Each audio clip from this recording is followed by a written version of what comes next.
오늘 이 시간에는 철로역정 2부 13장 절망 거인과 의심의 성을 함께 살펴보면서 이 안에 담긴 신앙의 교훈들을 함께 살펴보도록 하겠습니다.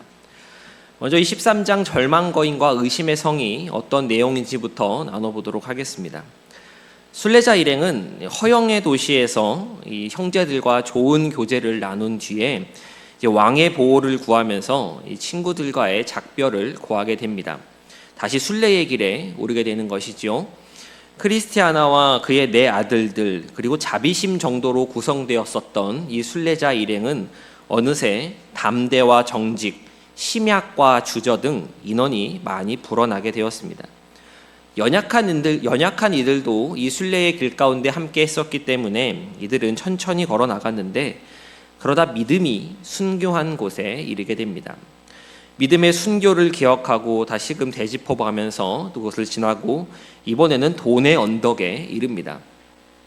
돈의 언덕은 일부에서도 등장했던 곳으로 과거 대마가 은광을 쫓아서 돈을 쫓아서 순례의 길을 버렸던 그러한 곳이었습니다.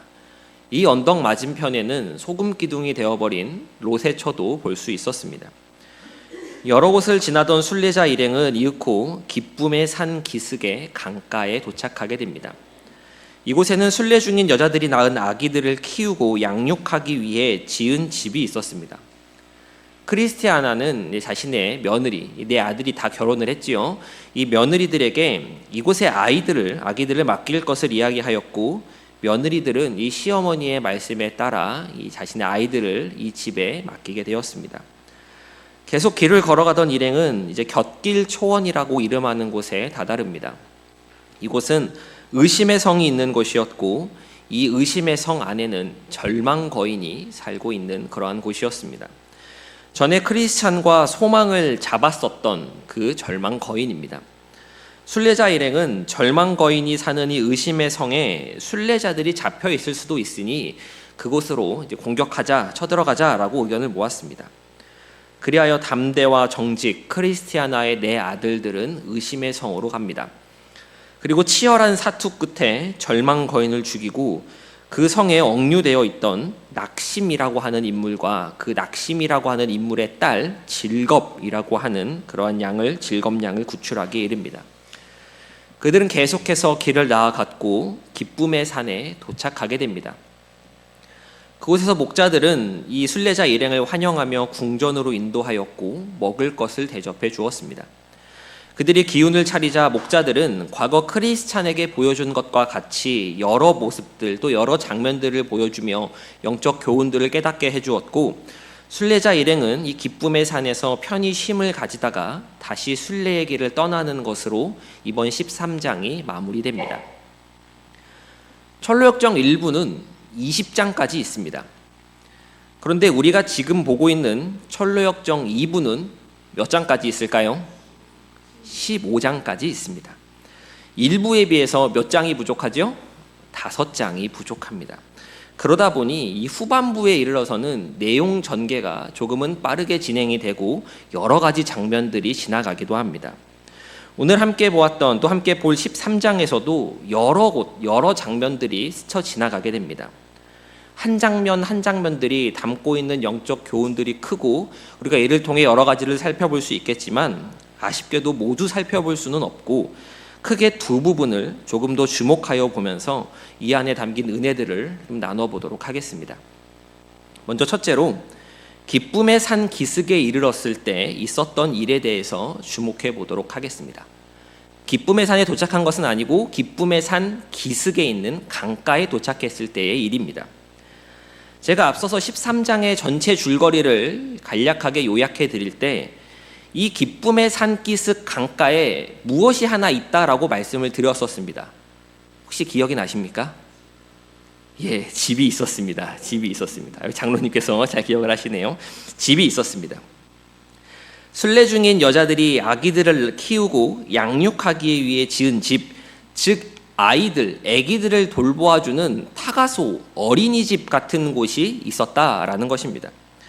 그리고 당연히 이 집에는 따뜻한 사랑의 손을 가지고 어린 양들을 품에 안아 부드럽게 보살펴주는 임무를 가진 사람도 있었습니다. 이 사람은 누구를 가리킬까요? 예수님, 예수 그리스도를 가리킵니다. 예수님께서 어린이집의 원장이 되셔서, 어린이집 원장은 어린이들을 잘 안 돌보죠. 어린이집 선생님이 되셔서 아이들을 직접 돌보아 주신다라고 하는 것을 존 버년은 이야기하고 있는 겁니다. 그런데 성도 여러분,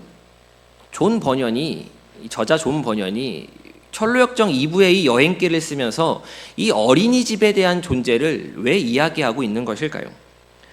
순례의 길을 가는데 타가소가 있는 겁니다. 어린이집이 있는 겁니다. 그리고 철로역정의 이야기를 보면 크리스티아나가 며느리들에게 이야기를 하죠. 아이들을 맡겨라, 아이들을 맡기고 가자라는 그런 이야기를 합니다.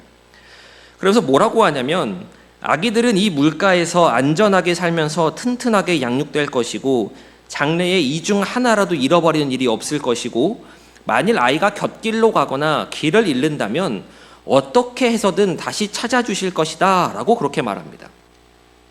시어머니가 그렇게까지 이야기를 하니까 며느리들이 이 아기들을 이 집에 맡기게 됩니다. 성도 여러분, 존 버년은 말씀드린 것과 같이 철로역정 2부 15장밖에 안 되는 이 짧은 이야기 속에서 해야 할 이야기도 많고 앞으로 가야 할 길도 바쁜데 굳이 이런 이야기를 하면서 귀한 지면을 할애하고 있는 것일까요? 우리가 이 점을 좀 주목해보고 곰곰이 생각해 보아야 합니다. 여기서 존 버년이 말하고자 하는 주제는 그리스도인의 자녀 양육입니다.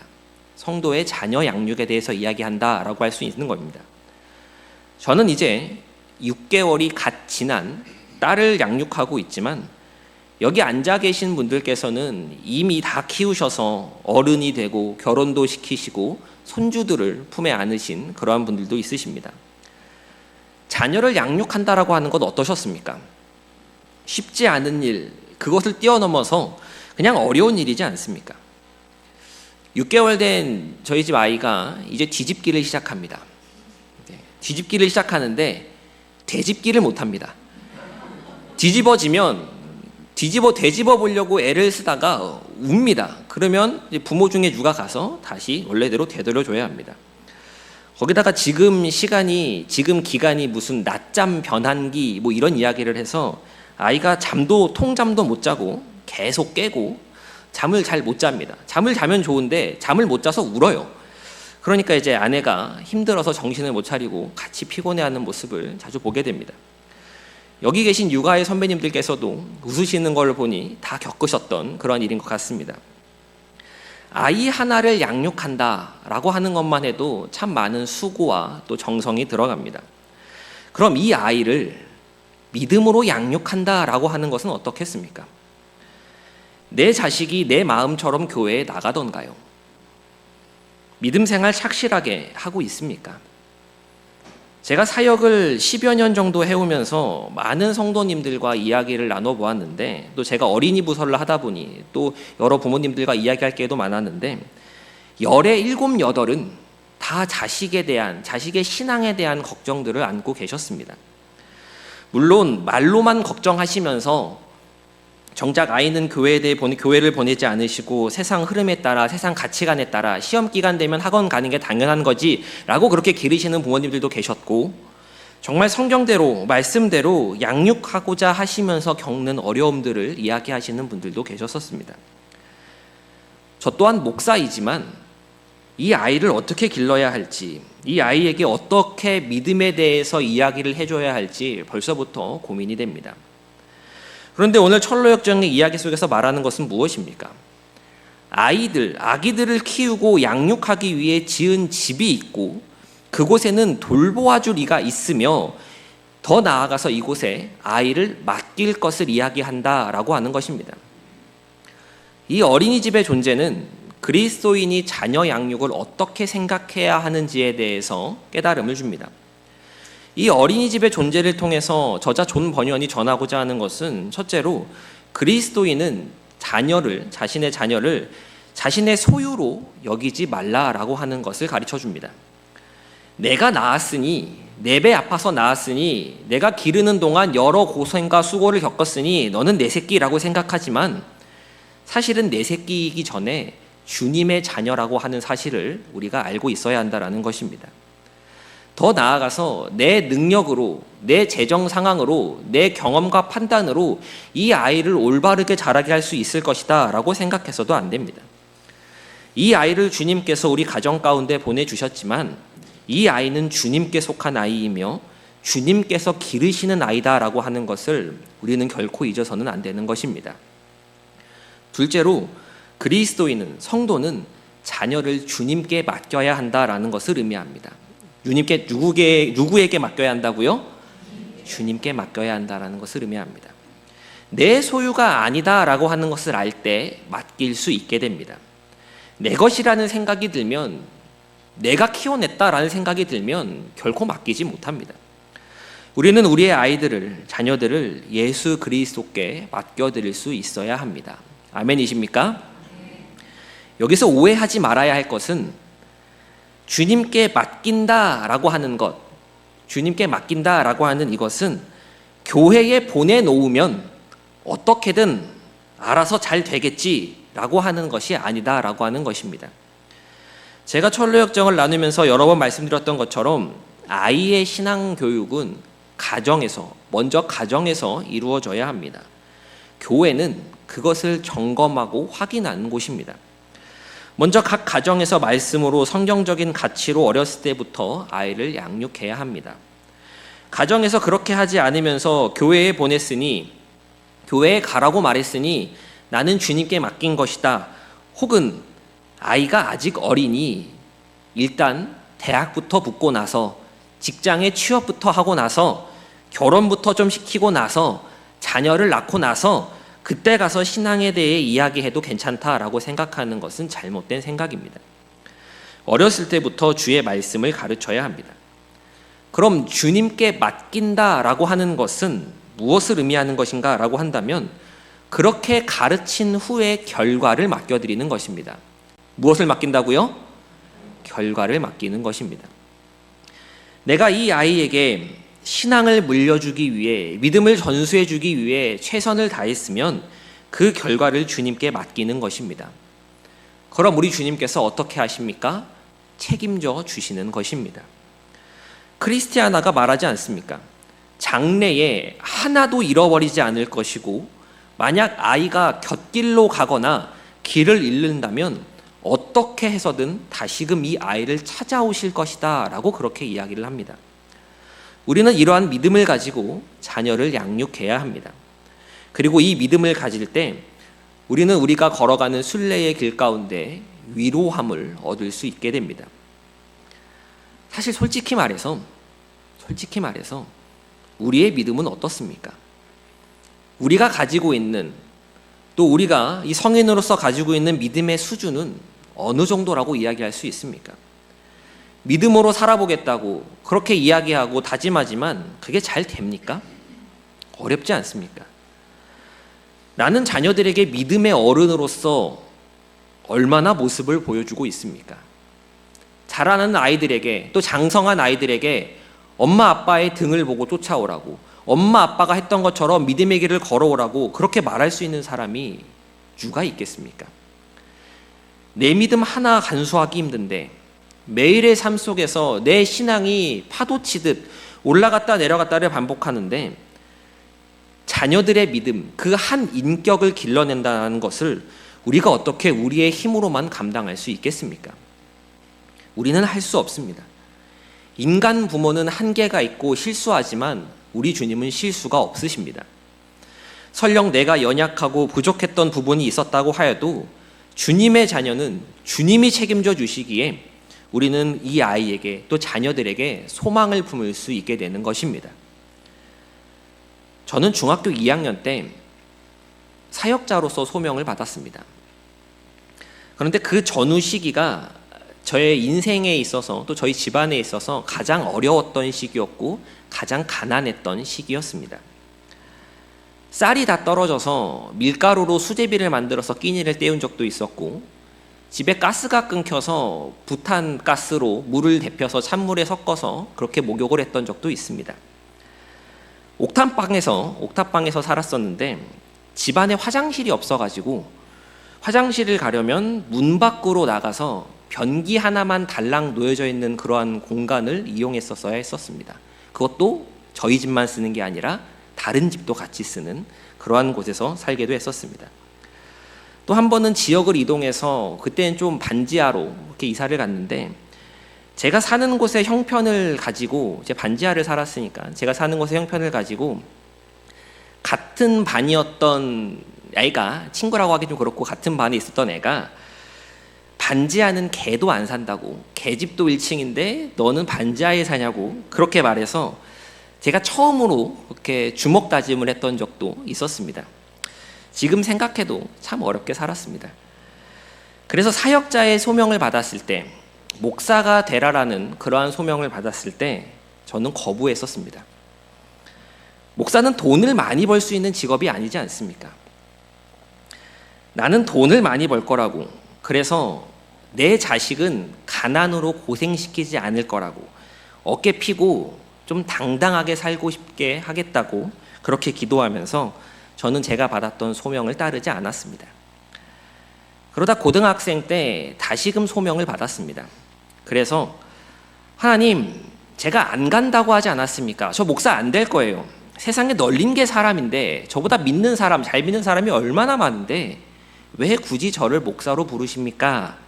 저는 제 자식한테 고생시키고 싶지 않습니다 라고 그렇게 기도하니까 주님께서 제 마음에 주시는 음성이, 네 자식은 내가 키울 테니 너는 나를 따르라 라고 하는 말씀이셨습니다.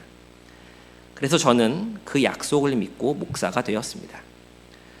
21살 2010년도에 총신대 신학과에 입학해서 군대 2년 다녀온 것 말고는 단 한 번의 휴학도 없이 공부만 했습니다.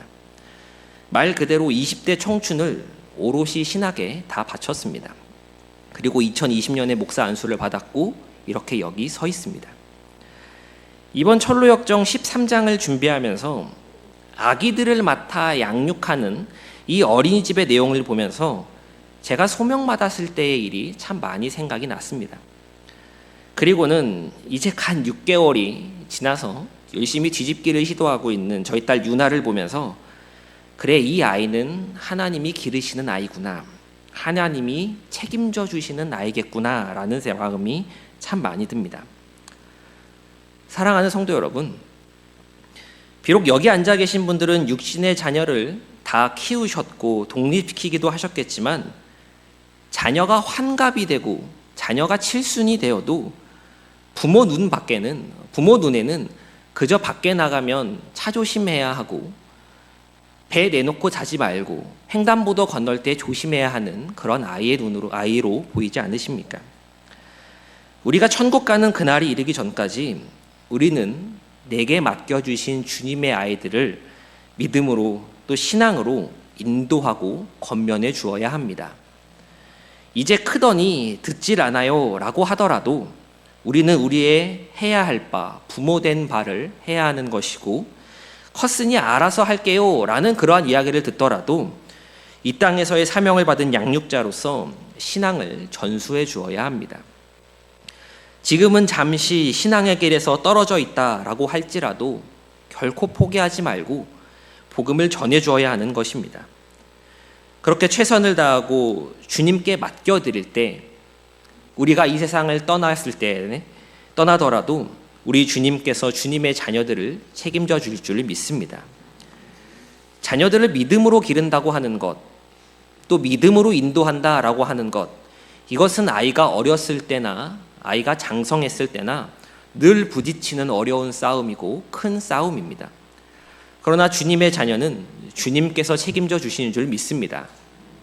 이 사실을 붙들고 신앙을 전수하시는 데 힘쓰시는 저와 서울제일교회 모든 성도님을 되시기를 간절히 소망합니다.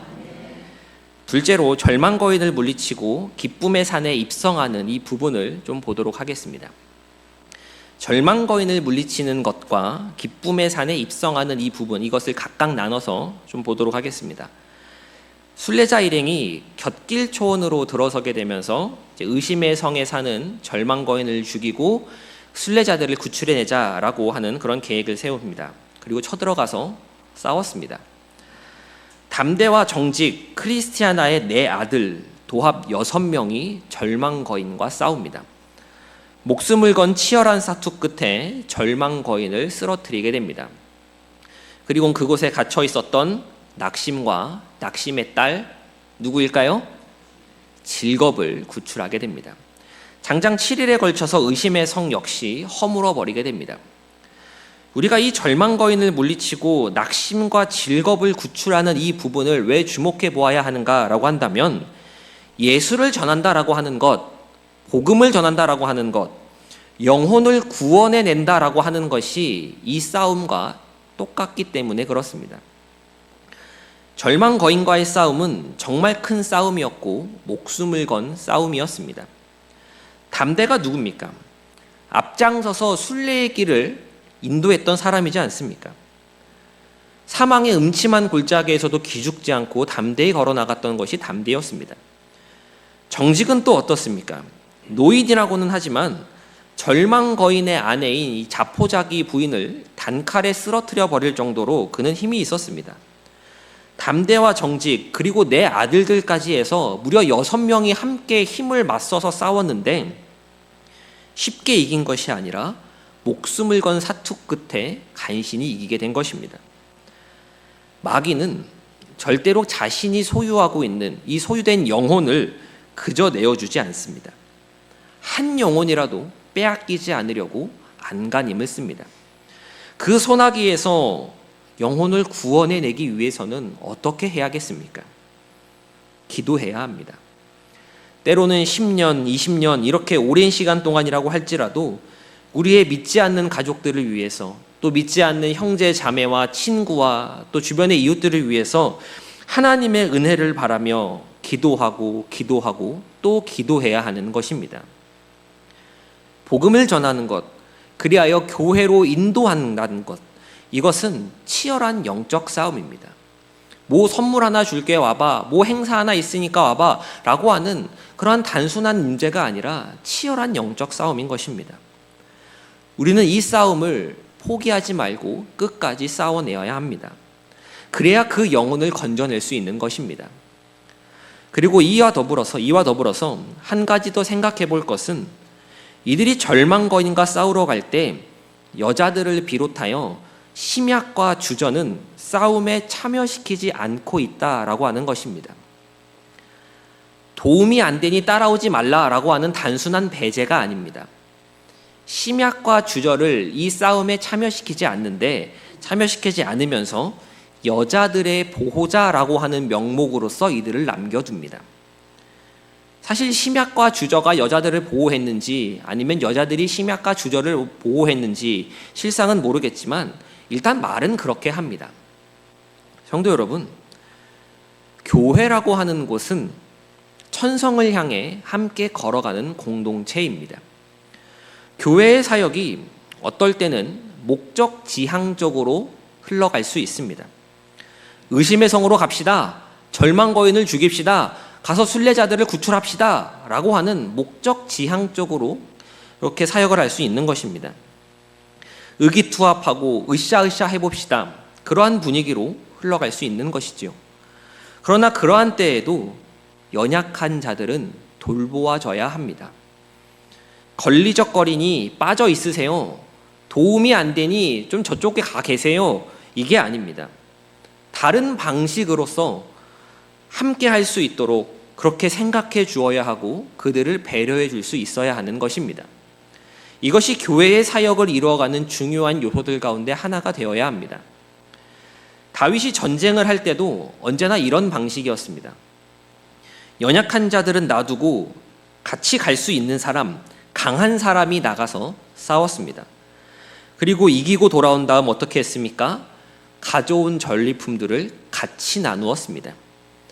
싸운 자만 보상을 얻고 연약해서 다쳐서 피곤해서 가지 못한 자는 얻지 못하는 것이 아니라 거기에 모인 자들은 모두 함께 이 전리품을 나누었습니다. 은혜의 원리로서 그렇게 적용하여 전리품을 나눈 것입니다. 우리 서울제일교회가 연약한 자들을 더욱 붙드는 교회가 되기를 소망합니다. 우리 교회 공동체가 그러한 사람들을 바라볼 수 있는 그러한 눈이 열리기를 간절히 소망합니다. 그것이 아름답게 이루어질 때, 그것을 의식하지 않아도 그러한 사람들이 눈에 보이기 시작할 때 그때 교회는 세상이 두려워하는 그러한 공동체가 될 수 있는 것입니다. 이어서 기쁨의 산에 입성할 때의 모습을 보도록 하겠습니다. 기쁨의 산에 도착해서 목자들을 만나게 되는데 순례자 일행을 궁전문으로 데리고 갑니다. 그러면서 자 들어오세요 라고 하는데 이 부분을 잘 보면 목자들이 뭐라고 이야기를 하냐면 들어오십시오 심약씨, 들어오십시오 주저씨, 들어오십시오 낙심씨와 따님 즐겁양 이렇게 이야기를 합니다. 그리고 뒤이어서 담대씨 우리가 그들의 이름을 지명하여 부른 것은 그들이 중간에 여행을 포기할 가능성이 있기 때문입니다. 그러나 당신과 나머지 사람들은 강건하니 자유로이 행동하십시오 라고 그렇게 덧붙입니다. 우리는 이 이름을 불러주는 호명하는 이 장면을 좀 주목해 볼 수 있어야 합니다. 지난 철로역정들의 내용을 나누면서 여러 번 말씀드렸지만 우리가 믿는 주님은 연약한 자들을 버려두고 가시는 분이 아니십니다. 상한 갈대를 꺾지 않으시는 분이시고 꺼져가는 불에 심지를 끄지 않으시는 분이십니다. 연약한 자에게는 더욱 특별한 은혜를 베푸시는 분이 바로 우리가 믿는 그러한 주님이십니다. 기쁨의 산의 목자들은 누구누구를 불렀습니까? 심약과 주저, 낙심과 질겁입니다. 여기서 질겁은 이제 영어 표현으로 much afraid라고 적혀 있는데 이 afraid는 두려움을 이야기합니다. 두려움은 두려움인데 much, 우리가 too much 하다라고 표현할 때 이야기하는 것처럼 많은 두려움이 바로 이 질겁양입니다. 뭐만 하면 아이고 두려워 아이고 무서워서 못 가겠네 라고 하는 사람이 이 질겁이다 라고 하는 것입니다. 누구는 마음이 약합니다. 누구는 갈팡질팡 결정을 못 내립니다. 누구는 울상으로 시리에 빠져 있고 누구는 지나치게 두려워합니다. 성도님들께서 뭔가 좀 해보려고 할 때 이러한 사람들이 있다면 이러한 사람들과 같이 뭔가를 해보실 수 있으시겠습니까? 같이 있으면 기운이 빠지고 같이 이야기 좀 나눠보려고 하면 그 사람이 가지고 있는 그 우울함이 나까지 전염되는 것 같은 그러한 사람들입니다. 그러한 사람들 누가 같이 하려고 하겠습니까? 세상 이치로는 데리고 가봤자 짐만 되고 같이 일을 해봤자 효율만 깎아먹습니다. 버리는 게 낫고 같이 하지 않는 게 당연합니다. 그러나 교회는 달라야 합니다. 물론 교회에서도 뭔가를 해야 할 때 이러한 사람들로 인해서 일이 잘 진행되지 않을 수 있고 어려울 수 있습니다. 같이 못할 수도 있습니다. 그러나 우리가 앞서 절망 거인과 싸우러 갈 때에 이들이 여자들을 보호한다라는 그러한 명목으로 남겨두었던 것과 같이 교회는 이들을 배려하고 신경 써줄 수 있어야 하는 것입니다. 왜 그렇습니까? 이들 역시 믿음을 가지고 천성을 향해 걸어가는 순례자들이요 하나님의 자녀요 백성이기 때문에 그렇습니다. 결코 무시해서도 안 되는 것이고 버리고 가서도 안 되는 것입니다. 다시 한번 말씀드리지만 교회는 함께 가는 공동체입니다. 느린 사람과 빠른 사람이 있으면 빠른 사람이 맞춰주어야 합니다. 믿음이 약한 자들이 있으면 이들이 실족하지 않도록 용납해주는 곳이 되어야 한다는 것입니다. 그것이 교회가 가져야 할 모습입니다. 우리는 이를 주의 몸된 교회를 세워감에 있어서 결코 잊지 말아야 할 것입니다. 그리고 또 한 가지 생각해 볼 수 있는 것은 우리의 모습에 관한 것입니다. 순례의 길을 걸어가는 나의 모습은 어떻습니까?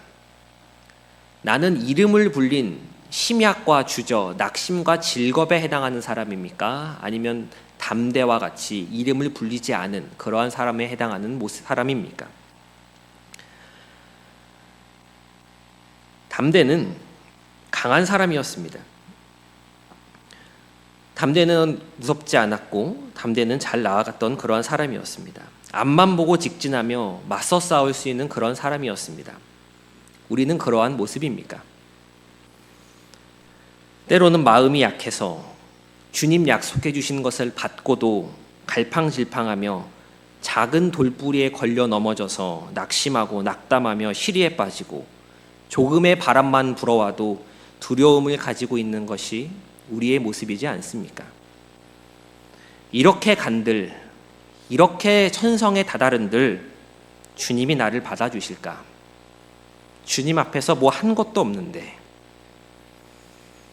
이리도 오래 걸렸는데, 볼품없는 모습만 잔뜩 보였는데 과연 나를 반겨주실까? 그러한 마음과 생각이 하루에도 수십 번씩 올라오지 않습니까? 그런데 그러한 모습에도 불구하고 우리 주님은 내 이름을 불러주십니다. 요한아, 들어와라. 요한아, 수고했다. 그 한마디를 듣는다면 그 감격을 어떻게 설명할 수 있겠습니까? 제가 이 설교문을 쓰면서도 이 모습을 상상해 보았더니 울컥 눈물이 났습니다. 옆에 이영근 목사님이 앉아 계셨는데 눈물 나는 걸 안 들키려고 이렇게 애를 썼었는데 정작 설교단에서 이렇게 울컥 올라올 줄은 몰랐습니다.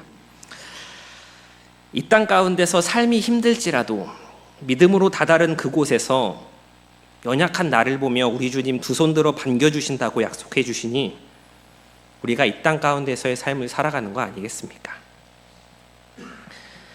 사도행전 17장 28절은 제가 참 좋아하며 의지하는 말씀입니다. 어떤 말씀이냐면 우리가 그를 힘입어 살며 기동하며 존재하느니라 라고 하는 말씀입니다. 우리는 연약함에도 붙드시는 그 은혜를 힘입어 살며 기동하고 존재하는 줄 믿습니다. 순례의 길이 험난할지라도 이 은혜를 붙들고 나아갈 때 우리 주님께서 든든히 천국으로 인도하여 주실 줄 믿습니다. 이 은혜를 풍성히 누리며 살아가시는 저와 서울제일교회 모든 성도님 되시기를 간절히 소망합니다. 이제 내용을 정리하도록 하겠습니다. 끝난 줄 아셨죠? 예, 내용을 정리하도록 하겠습니다. 13장은 순례의 길 가운데서 보게 되는 여러 가지 것들과 장면들을 보여줍니다. 오늘은 이 가운데서 기쁨의 산기슭에 있는 타가소 어린이집과 절망 거인과의 싸움, 그리고 기쁨의 산에 입성하는 이 모습을 주로 살펴보았습니다. 순례의 길을 걸어간다라고 하는 것이 참 쉽지 않습니다. 유혹하는 것도 참 많고 내려놓아야 하는 것도 많습니다. 내 맘처럼 되는 것은 그 하나 없으며 나 자신의 연약함만이 드러나는 곳이 바로 순례의 길입니다. 자녀를 믿음으로 양육하고 싶은데, 믿음의 유산을 좀 물려주고 싶은데 잘 안 되는 것이 사실이고, 연약한 자들에게 손을 좀 내밀어 주고 싶은데 내 코가 석자인 것이 우리가 마주하는 현실입니다.